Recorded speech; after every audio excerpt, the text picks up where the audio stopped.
hemos dicho de que cuando un material se pone en contacto con otro que está a diferente temperatura, el de mayor temperatura transfiere calor al de menor temperatura.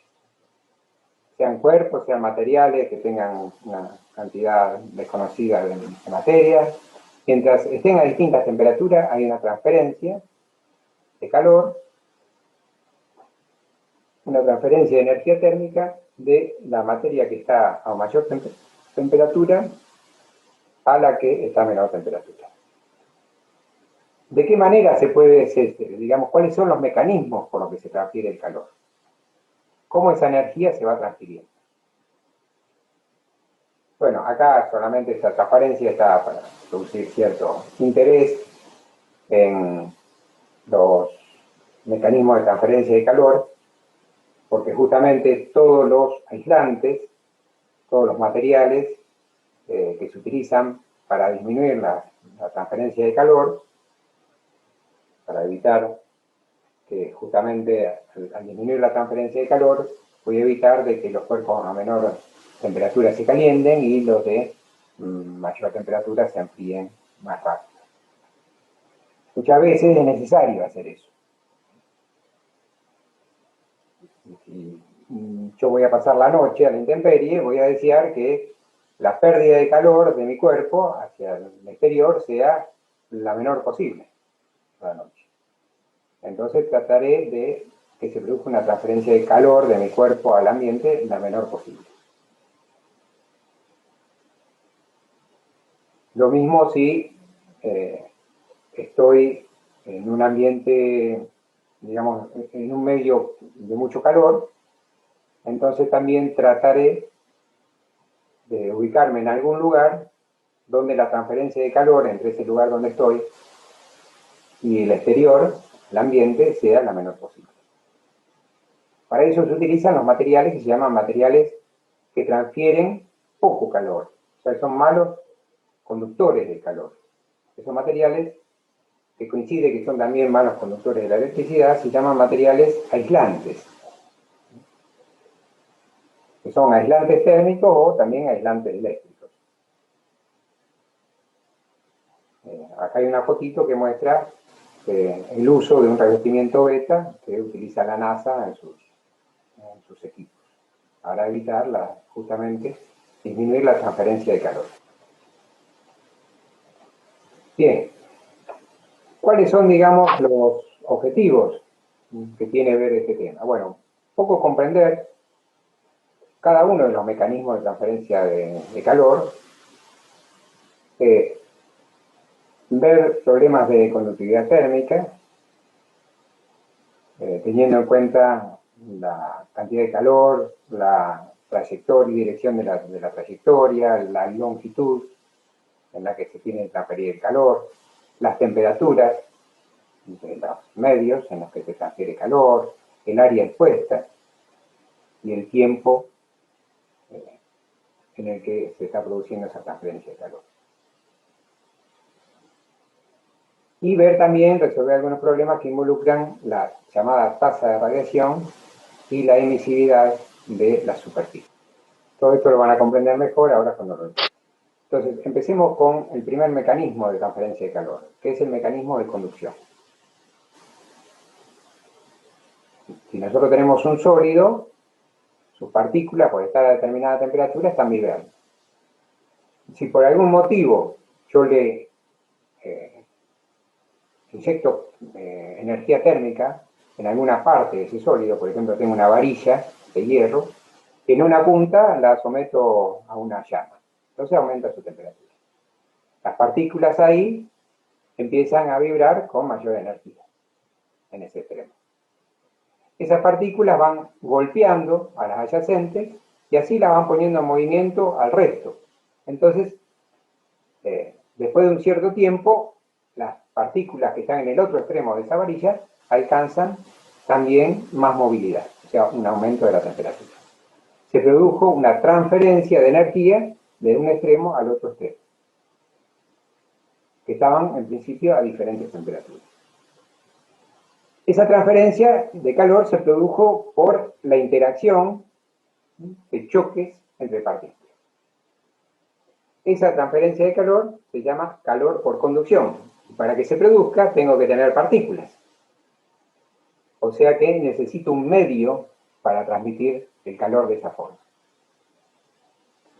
Acá vemos dos imágenes, una que se agarra una varillita como la que hicimos recién, se la pone un extremo al fuego y se ve como una vez que uno de los extremos alcanza una mayor temperatura que el otro, entonces esa mayor movilidad de las partículas del extremo caliente van golpeando a las demás partículas y así les van entregando energía.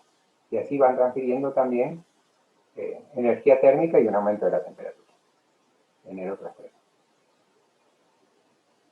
Cuando calentamos, ponemos una olla de agua y la sometemos a una llama, en principio esa llama produce un aumento de temperatura de las partículas del recipiente.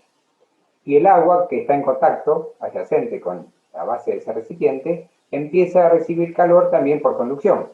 Las partículas del recipiente empiezan a golpear las partículas del agua. Aunque ustedes no lo crean, digamos, el calor por conducción ahí se transmite de esa forma.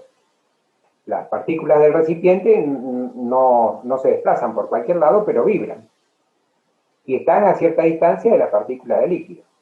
Entonces, al vibrar con más intensidad, producen, digamos, le van entregando energía térmica a las partículas de líquido adyacente a la base del recipiente. Esa transmisión de calor es por conducción. Otro mecanismo de transmisión de calor es el llamado de convección. En este caso, digamos, es un proceso por el que la energía térmica se transfiere mediante el movimiento de un fluido que es calentado. Por ejemplo, tenemos acá una llama. Esa llama entrega calor al aire adyacente. Ese aire, al aumentar su temperatura, en principio por conducción, porque las partículas de la llama golpean las partículas del aire y le entregan movilidad, en principio por conducción, le dan más movilidad. Al darle más movilidad, le baja la densidad. Acuérdense que cuanto más movilidad, necesitan más espacio para estar. Quiere decir que por unidad de volumen cada vez, cuanto más movilidad tienen, menos partículas hay. O sea que a medida que se va calentando un gas, va en un espacio abierto, va reduciendo su densidad. Y como vieron en fluidos, los fluidos de mayor densidad se van abajo y los de menor densidad se van arriba, digamos, ¿no? Entonces, lo que pasa es que cuando se calienta, el aire, en principio por conducción, baja su densidad y entonces ese aire es reemplazado por otro de mayor densidad. Y ese se va elevando y ese aire caliente que se eleva transfiere calor a los objetos, por ejemplo a la mano. Entonces, esa manera de transferir calor por movimiento de masa caliente se llama mecanismo de transmisión por convección. En el caso de los calefactores en una vivienda, esos radiadores calientan el aire adyacente por conducción, golpean las partículas de aire que están tocando el recipiente. Esa masa de aire empieza a perder densidad, disminuye su densidad, y entonces esta masa de aire es reemplazada, es desplazada por una masa de aire frío de mayor densidad. A medida que esa masa de aire se va elevando, va tocando todos los objetos fríos y se va enfriando. Y cuando llega arriba ya no está tan caliente, mucho más caliente está el aire que está en contacto con el radiador, y así se produce una circulación, un movimiento de masa caliente. Y esa masa caliente, al tocar los objetos fríos, le va transfiriendo calor. Ese es el mecanismo de transmisión de calor por convección. Es un mecanismo bastante difícil de cuantificar. Es difícil poder hacer cálculos con el mecanismo de convección. La manera en que ese fluido lame las distintas geometrías de los objetos es la transferencia, así digamos, la transferencia de calor resulta más efectiva o menos efectiva. El tercer mecanismo de transmisión de calor es el mecanismo de transmisión de calor por radiación. En este caso, la transmisión de calor se realiza aunque no haya materia. Es una transmisión de calor que se produce por ondas electromagnéticas. Por ejemplo, entre el Sol y nosotros, salvo la capita de atmósfera que tenemos, que cubre la Tierra, una vez que termina la atmósfera ya no hay partículas. Quiere decir que entre el Sol y la Tierra prácticamente no hay partículas. Sin embargo, nosotros recibimos energía térmica del Sol. Y esa energía térmica la recibimos por ondas electromagnéticas que genera el Sol. Todos los cuerpos, por estar a determinada temperatura, emiten radiación electromagnética. Cualquiera de ustedes, cualquier objeto que estén viendo ahora, o cualquier parte de su cuerpo, incluso la misma heladera, en este momento está emitiendo radiación, porque está a una determinada temperatura. Y es suficiente que esté a una temperatura mayor que la del cero absoluto para que emita radiación. O sea que todos los cuerpos emiten radiación, aunque al tacto no resulten calientes. Así funcionan las cámaras térmicas. Lo que reciben no es ondas electromagnéticas de espectro visible, sino ondas electromagnéticas de emisión de radiación por la temperatura.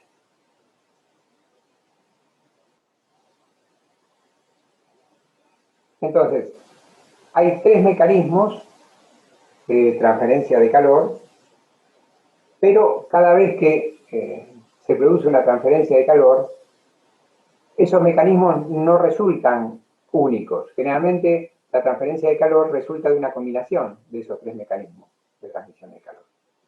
Aunque en todos los casos siempre hay alguno que predomina. En el caso del Sol, no. Ahí la radiación, el calor que recibimos es solo por radiación.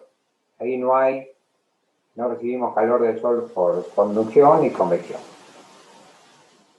En realidad, digamos, una vez que esa onda electromagnética entra en la atmósfera, ya hay materia y a partir de ahí empezamos a recibir calor por conducción y convección.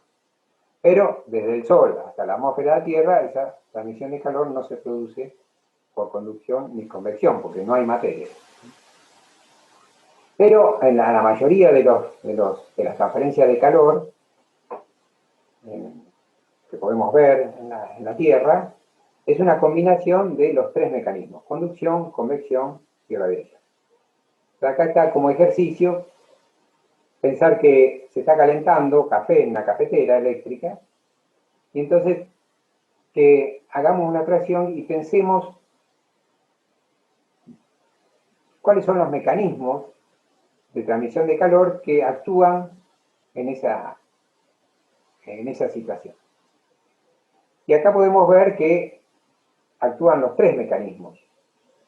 Por ejemplo, si la cafetera es eléctrica, seguro se hace circular corriente por algún elemento resistivo.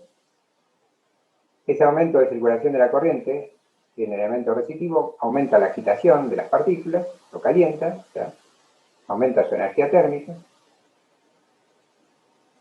Ese mayor aumento de energía térmica de ese material que se calentó, que puede ser el chapón que está en la base de la cafetera, transmite calor por conducción al vidrio, porque está en contacto con el vidrio de la cafetera que está a menor temperatura. Entonces, por impacto de partículas, va aumentando o transfiriendo calor del chapón de la base de la cafetera a la base de vidrio de la cafetera. Esa base empieza a ganar movilidad, las partículas empiezan a ganar movilidad, empiezan a ganar temperatura.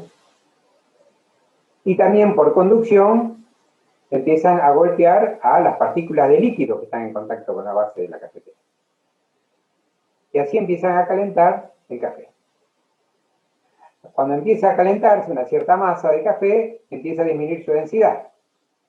Entonces, el café que está arriba, que está más frío, que es más denso, empieza a desplazar a ese café de abajo y se empieza a producir una transmisión de calor por convección ya.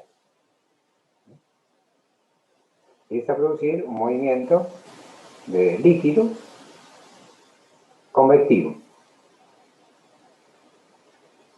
Ese movimiento convectivo calienta las paredes laterales de la cafetera.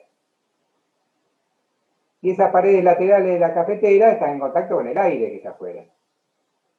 Entonces, en principio, las partículas del vidrio de la superficie lateral de la cafetera transmiten por conducción a las partículas de aire que están en contacto calor, aumentándole la movilidad de las partículas de aire. Entonces, en la zona adyacente a la parte lateral de la cafetera, el aire disminuye su densidad porque aumenta la movilidad de sus partículas. Eso hace que aire más frío vaya a ocupar ese lugar, ¿no?, y desplace a ese aire caliente y se empieza a producir movimientos convectivos de aire en los laterales de la cafetera. Y a su vez, todos los materiales, todo el vidrio, la base de la cafetera, todo, por estar a determinada temperatura, emite al medio calor por radiación. También emite la base de la cafetera el chapón de la máquina a la base del vidrio de la cafetera, también emite calor por radiación. O sea, todo lo que está a determinada temperatura emite calor por radiación. Entonces, acá hay una combinación de mecanismos de transferencia de calor. Que, digamos, si no hubiese movimiento convectivo acá, de este café, que se mueve, el aumento de la temperatura de todo ese café que está en la cafetera sería muy lento. Así que, digamos, acá es muy importante la transferencia de calor por convección para que ese calor se caliente, ese café se caliente. Y también es importante la transmisión de calor por conducción entre la base del equipo y la base del recipiente de café. Entonces, así como vimos en este ejemplo, ustedes pueden pensar cualquier otro ejemplo en la que haya transferencia de calor y pensar de qué forma contribuye cada mecanismo a la transferencia de calor. Si yo quiero evitar la transferencia de calor, tengo que tratar de evitar todos los mecanismos, reducir la transmisión de calor por todos los mecanismos de la manera que pueda.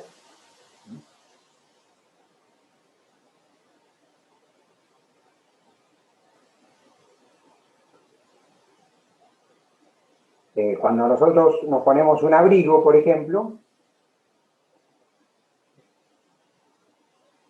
entregamos calor al abrigo y generalmente los abrigos son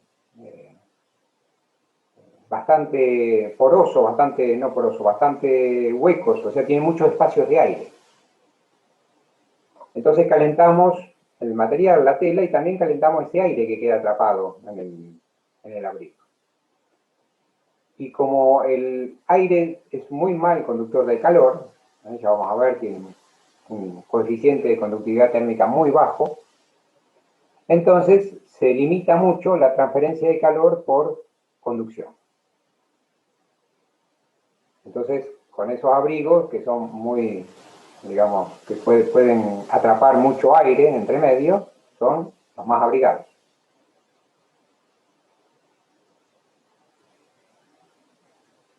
Si a su vez tiene una capa superficial externa que evita que ese aire que también se calienta en la parte superficial externa del abrigo sea barrido por el viento, entonces también evitamos mantenemos ahí una capita de aire caliente que reduce la transmisión de calor al medio.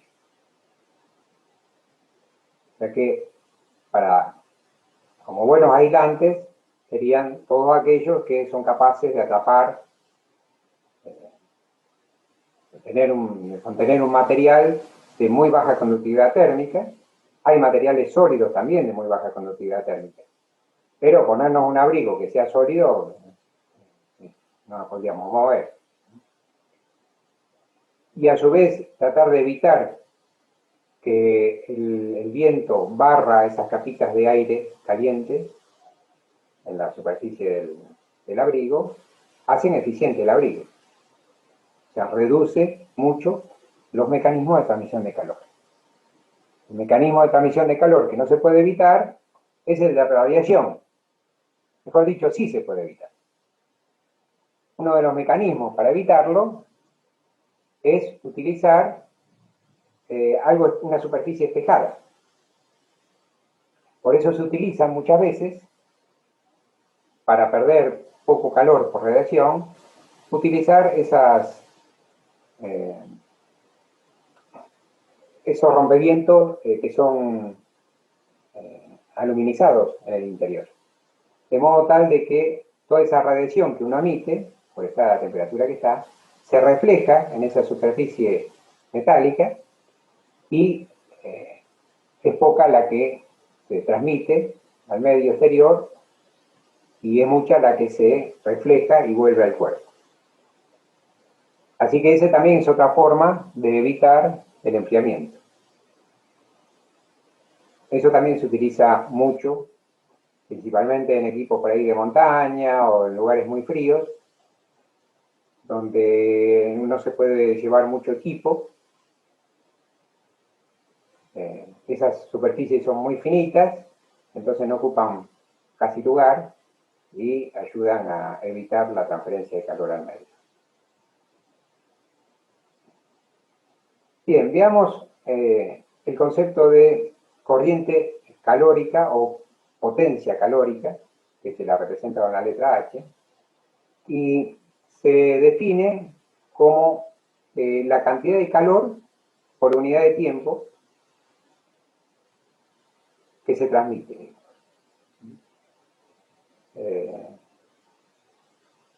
O sea, es Q, cantidad de calor, sobre tau, que representaría el tiempo.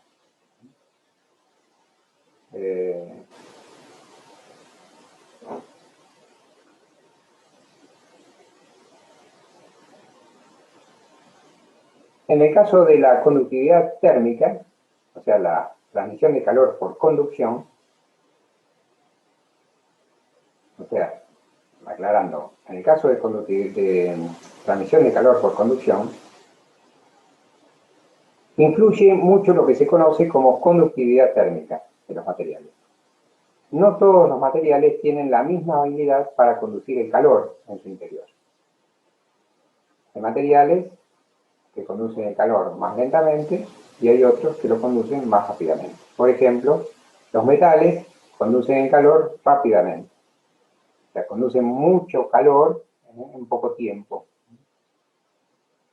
En cambio, los materiales orgánicos o materiales como vidrios, polímeros, tienen una habilidad para conducir el calor mucho menor. Entonces, esa habilidad para conducir el calor se llama conductividad térmica. Y la corriente calórica, o la potencia, calorífica, o la potencia calorífica, tiene que ver con esa transferencia de calor. Por ejemplo, imagínense que acá tengo una lámina de un determinado material que tiene cierto espesor y cierta área, y tiene a un lado una temperatura y al otro lado una temperatura diferente. Entonces se produce una transferencia de calor del lado de mayor temperatura y de menor temperatura, y ese calor que se transfiere se puede calcular a través de una expresión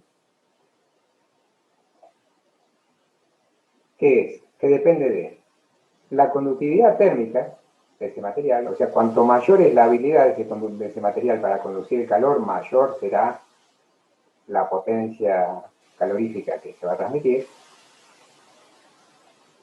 Cuanto mayor es el área expuesta a esas dos regiones de diferentes temperaturas, mayor va a ser el calor que se va a transmitir. Y cuanto mayor sea la diferencia de temperaturas entre los dos lados de esa superficie, también mayor va a ser el calor que se va a transmitir. Y cuanto mayor es el espesor, menor es el calor que se va a transmitir por unidad de tiempo. Entonces, la corriente calorífica, o potencia calorífica, en la transmisión de calor por conducción, está dada por el coeficiente de conductividad térmica propio de cada material, los metales grandes valores, los polímeros y materiales orgánicos valores bajos. A esto me refería cuando decía que el aire tenía un valor muy bajo de conductividad térmica.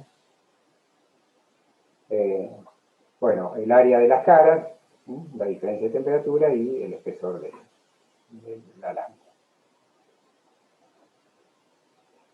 Así, despejando la conductividad térmica, vemos que queda en unidades de Joule sobre segundo metro variación de grados centígrados. De alguna manera es Joule, o sea, cantidad de energía, cantidad de calor, que es capaz de transmitir por unidad de tiempo, por longitud de espesor que tiene que atravesar y por variación de grado de temperatura.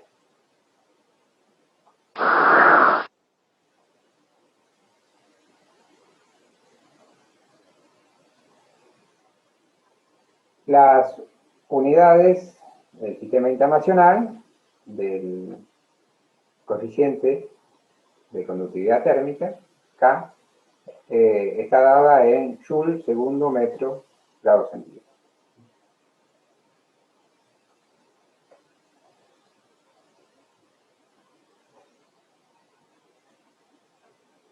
Bien, esto ya lo aclaramos, que es cada cosa. Tau es el tiempo, Q es el calor, L es la longitud o el espesor de la lámina, A es el área y delta T es la variación de temperatura. Con respecto a las unidades que se utilizan en el sistema británico, para el área se utiliza los pies cuadrados, el tiempo en horas, la longitud en pulgadas y la cantidad de calor en BTU. Así queda la conductividad térmica en BTU por pulgada sobre pie cuadrado, hora, grados Fahrenheit. En el caso del vidrio corresponde a un valor de 5,6. O sea que para una placa de vidrio de 1 pulgada de espesor, cuya área es de 1 pie cuadrado y cuyos lados difieren en una temperatura de 1 grado Fahrenheit, el calor que se conducirá será de 5,6 BTU por hora. Esa es la información que está dando el coeficiente de conductividad térmica del material. Las conductividades térmicas de los materiales suelen resultar bien distintas en unidades del sistema internacional y el sistema británico. Fíjense, para el cobre, en el sistema de unidad internacional tiene un valor de 385, mientras que para el concreto es 0,8. O sea, es unas 400 veces mayor la habilidad que tiene el cobre para transferir calor que el concreto. Y estas son cosas importantes para tener en cuenta, porque a veces pueden ser beneficiosos y a veces no. En cuanto a la pérdida de calor o transferencia de calor, obviamente es más eficiente el concreto es más aislante que el cobre. Ya vamos a ver de que el hecho de que el concreto no transmita rápidamente el calor hace que dentro de la misma pieza puedan ocurrir zonas de muy diferentes temperaturas. Y esas diferentes temperaturas corresponden a distintos niveles de dilatación. Y cuando los valores de dilatación entre una parte y otra parte de una pieza son muy diferentes, la pieza está sometida a tensiones internas que muchas veces puede dar lugar a tensiones de ruptura. Grietas, fisuras. Ya teníamos otro valor. El corcho tiene un valor muchísimo más bajo. Fíjense, 0,04 contra 385 el cobre y contra 0,8 el concreto. O sea que el corcho es un material muchísimo más aislante que el concreto. Aunque el concreto es mucho más aislante térmicamente que un metal como el cobre.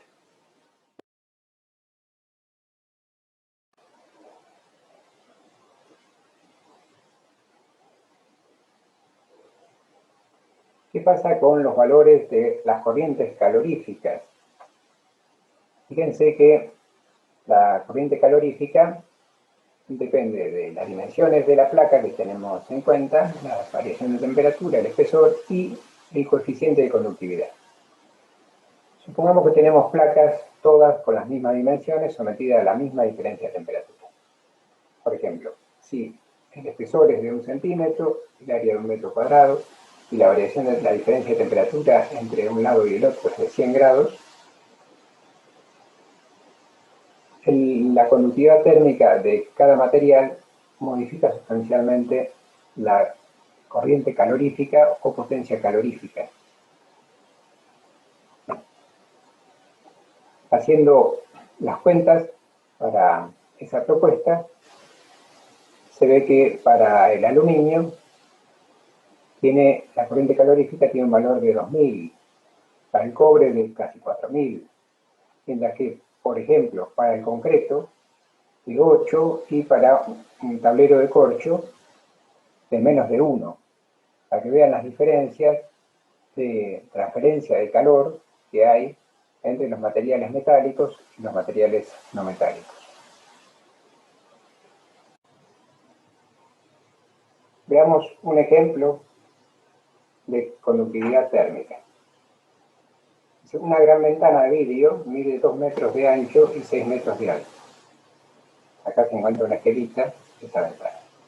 La superficie interior está a 20 grados y la superficie exterior a 12. ¿Cuántos joules de calor pasan a través de esta ventana en una hora?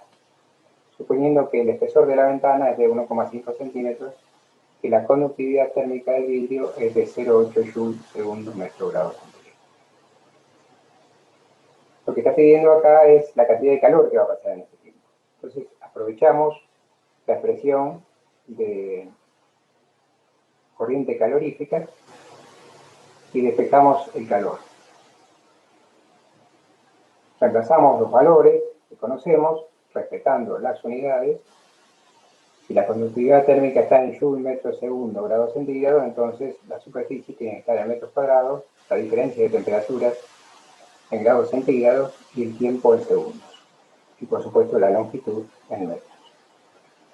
Haciendo las reducciones y reemplazando esa expresión, nos queda que el calor que se transmite por esa pared de vidrio en una hora es de 18,4 megajoules. Veamos otro ejemplo. La pared de una planta congeladora está compuesta de 8 centímetros de tablero de corcho y 12 centímetros de concreto sólido. Acá se ve un esquema, la parte de color de corcho y la otra parte de concreto. La superficie interior está a menos 20 grados y la superficie exterior a más 25 grados centígrados. Se pregunta cuál es la temperatura de la interfase. O sea, cuál es la temperatura en un punto cualquiera de la superficie que separa a las dos láminas. Lo que sabemos en este caso es que la corriente calorífica, una vez que se establece el estado estacionario, tiene que ser la misma. No puede haber ni fuentes ni sumideros de calor ahí. Por lo tanto, la corriente calorífica en el corcho y en el concreto tiene que ser igual. Como las áreas son iguales, entonces simplificamos el área. Así nos quedan el coeficiente de conductividad térmica del corcho por la diferencia de temperaturas a la que está la lámina de corcho. Una pared la conocemos, menos 20 grados, pero la que está en contacto con la lámina de concreto no conocemos su temperatura, la llamamos TSUI. Y el espesor, que son 8 centímetros. Esa corriente calorífica tiene que ser igual a la corriente calorífica del concreto. Así que pondremos la conductividad térmica del concreto, la diferencia de temperatura en la que está sometida esa lámina, donde T sub I es la temperatura que está en el punto de contacto con la lámina de corcho, y L2 el espesor de esa lámina de concreto. Reordenamos algunos factores, por ejemplo, podemos reordenar el producto de las conductividades térmicas por los espesores, pasando L2 al otro miembro multiplicando y L1 al otro miembro multiplicando, y luego pasando el cociente K2 por L1 al otro miembro dividiendo, nos queda esta expresión. Este cociente podemos calcular, nos da 0,075, y que ya conociendo ese valor nos queda una expresión más sencilla. De ahí hacemos el despeje de una ecuación con una incógnita y podemos hallar de que la temperatura entre la placa de corcho y la placa de concreto es de 21,9 grados. Bueno, conocer la temperatura de la interfaz permite determinar la tasa de flujo de calor por unidad de área. La cantidad H sobre A es igual para el corcho que para el concreto. De ahí podemos despejar la corriente calorífica. Como las áreas son iguales, los H también, el cociente es una constante en el tiempo. De modo que para diferentes conductividades térmicas producen diferentes diferencias de temperatura. El corcho, por ejemplo, produce una diferencia de 41,9 grados, es espesor de corcho, y el concreto de 3,1 grados. Así, por ejemplo, podemos calcular el H sobre A eligiendo el concreto. Entonces, conductividad térmica del concreto, diferencia de temperatura del concreto sobre el espesor del concreto. El flujo estacionario es constante, no hay fuentes ni sumideros de calor. Por la pared compuesta pasan 20,7 joules de calor por segundo. Sin embargo, el intervalo de temperatura entre cara de corcho es 13,5 veces más grande que para la que hay entre cara de concreto. Si el área fuera de 10 metros cuadrados, el flujo de calor en una hora sería de 207 watts.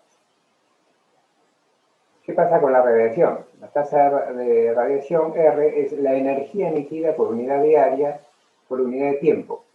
Eso también se conoce como potencia por unidad de área. Se la representa con la letra R, y es el calor por unidad de tiempo y por unidad de área, donde Q sobre tau era la potencia calorífica. Entonces queda que la radiación o la tasa de radiación es esa potencia calorífica por unidad de área. Y esa tasa de radiación es directamente proporcional al coeficiente de emisividad y a la temperatura a la que se encuentra el material elevado a la cuarta potencia. La emisividad es un valor que toma la superficie del cuerpo entre 0 y 1, donde 1 es la emisividad total y 0 es la emisividad nula. Un cuerpo que tiene emisividad nula tampoco es capaz de absorber radiación. Y un cuerpo que tiene emisividad 1 es capaz de absorber toda la radiación y también de emitirla. La constante de Boltzmann es un valor conocido, de 1,67 por 10 a la menos 8 watts metro Kelvin a la cuarta. Veamos un ejemplo de radiación. Una superficie esférica de 12 centímetros de radio se calienta a 627 grados centígrados. La emisividad de la superficie de esa pieza es 0,12. Y la pregunta es, ¿qué potencia se radia? Calculamos la superficie conociendo el radio de la esfera, 4pi por radio cuadrado.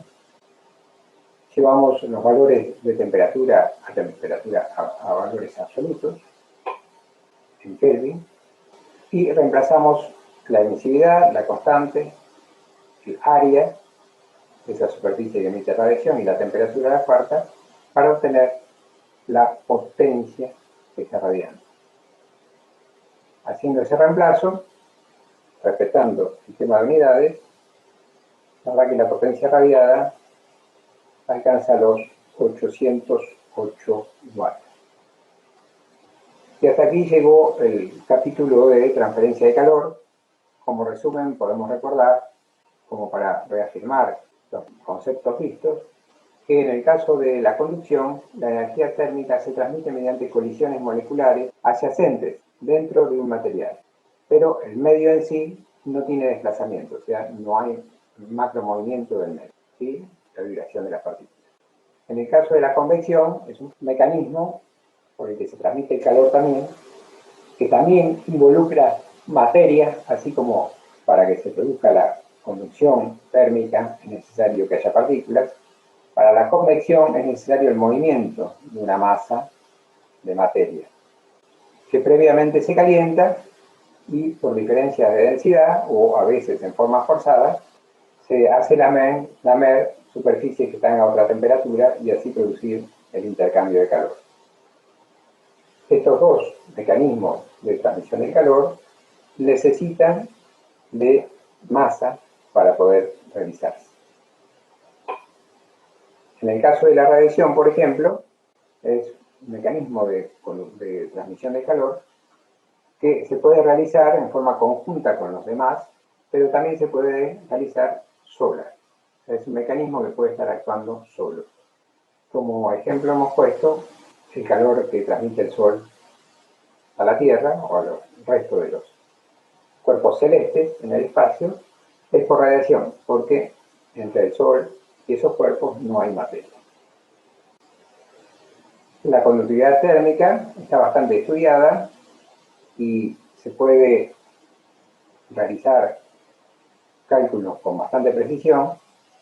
Para eso es necesario conocer las diferencias de temperatura, los espesores, las áreas expuestas a la transmisión del calor y la conductividad térmica del material.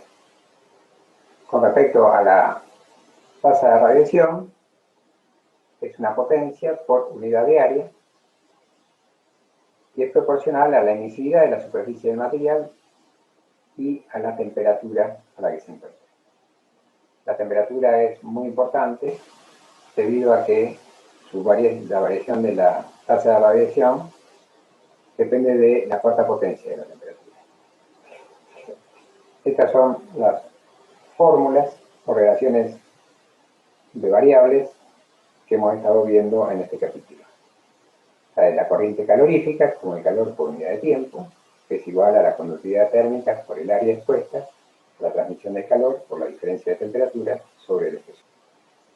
Vimos que la conductividad térmica es característica de cada material. Las unidades son joule por segundo, metros, grados centígrados. La potencia radiante, que es la emisividad por la constante de Boltzmann, por el área que emite radiación, y por la cuarta potencia de la temperatura a la que se encuentra ese cuerpo. Así podemos expresar la tasa de radiación como la potencia por unidad de área, y también la podemos expresar como el producto de emisividad, constante de Boltzmann, temperatura 4.